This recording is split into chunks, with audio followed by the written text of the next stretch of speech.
आजादी के पहले हम क्या थे? गुलाम और दास थे।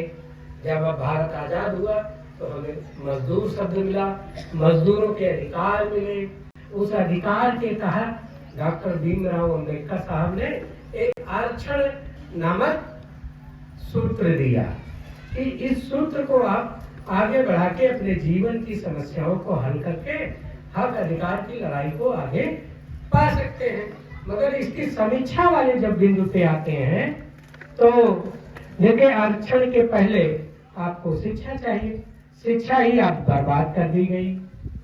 जब बहुसंख्यक समाज, बहुजन समाज जो है इस लायक हुआ तो शिक्षा का निजीकरण, व्यापारीकरण कर दिया गया। तो आज आप कैसी शिक्षा की बात करते हो? आज पढ़ लिख लोगे, जब उच्च शिक्षा की बात आएगी तो उसके लिए आपको करोड़ों रुपए चाहिए। एक डॉक्टर बनने के लिए, MBBS के लिए प्राइवेट सेक्टर में 1 करोड़ की फीस है। कौन सा आदमी 1 करोड़ का फीस दे के बच्चों को डॉक्टर, मास्टर, इंजीनियर और प्रोफेसर बना पाएगा? यह संभव नहीं है। ये जो पूंजीवादी व्यवस्था है, आज की गुलामी पे हमें चर्चा करने की जरूरत है। आज की गुलामी क्या है?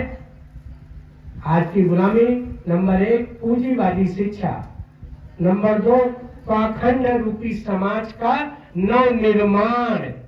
आज धर्म अध्यात्म का बढ़ावा नहीं हो रहा है, आज पाखंड समाज में बढ़ाया जा रहा है।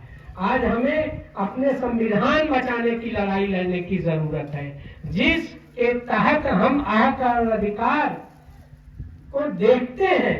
और अगर मैं सीधी भाषा में कहता हूँ, अगर इस बार तीसरी बार चाय गर्म हुई, मैं आपकी भाषा में बोलता हूँ, तो वो चाय जहर बन जाती है। और उस जहर को रोकने की जिम्मेदारी प्रबुद्ध वर्ग की नहीं है, श्रमजीवी वर्ग की ज्यादा है। अब इन 2 बिंदुओं पर हमारे सामने जो बैठे लोग हैं वो श्रमजीवी लोग हैं, इधर जो बैठे लोग हैं वो बुद्धिजीवी लोग हैं। बुद्धिजीवी लोग से ज्यादा जिम्मेदारी इस वर्ग की है कि अब आम चुनाव आ चुका है। आम चुनाव में आपको ये देखना है कि अगर आपकी चाय तीसरी बार गर्म हुई तो आपको जो है, जो जय विज्ञान जय संविधान आपके गीत में मैं सुना, वो फिर जय नहीं, 404 की बात क्यों होती है? संविधान में संशोधन हो सके, संशोधन होके जो मूलभूत अधिकार है उन अधिकारों को कैसे समाप्त किया जाए, इस पर बातचीत हो रही है। और हम कहाँ खड़े हैं? हम जाति और धर्म के बीच में पिस रहे हैं। भ्रम का समाज पैदा किया गया है, भ्रम का माहौल पैदा किया गया है। हम गरीबों से चर्चा करते हैं, ऑटो रिक्शा समाज, जो हम मजदूर वर्ग से जब चर्चा करते हैं तो कहते हैं विकल्प नहीं है। अभी मैं कानपुर से टेम्पू पे बैठा था, टेम्पू ड्राइवर से बातचीत कर रहा था, कह रहा था विकल्प नहीं है। तो मैंने कहा 140 करोड़ की आबादी में ये सारा समाज नपुंसक हो गया है, कोई विकल्प ही नहीं है। ऐसा माहौल समाज में तैयार कर दिया गया है कि कोई विकल्प न हो। ये सब जो है लोकतंत्र को समाप्त करने की बात है। जब आप लोकतंत्र बचा पाएंगे, संविधान बचा पाएंगे, तब अधिकार की बात करेंगे।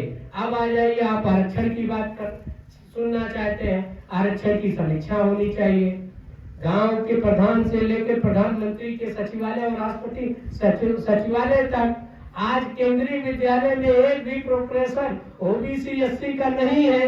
ये समीक्षा होनी चाहिए। हम तो ये कहते हैं आरक्षण जो है अब जाति धर्म के नहीं, ऐसे लोग आरक्षण की समीक्षा करो। आप समीक्षा करके उसको सही मायने में किसको आरक्षण मिला, ये देखने की जरूरत है। तो साथियों, बात बड़ी लंबी है, ये मंच उतनी लंबी बात करने का अवसर नहीं है। मैं इन्हीं सब बातों के साथ अपनी बात को समाप्त करता हूँ। जय भीम, नमो बुद्धाय, जय विज्ञान, जय संविधान।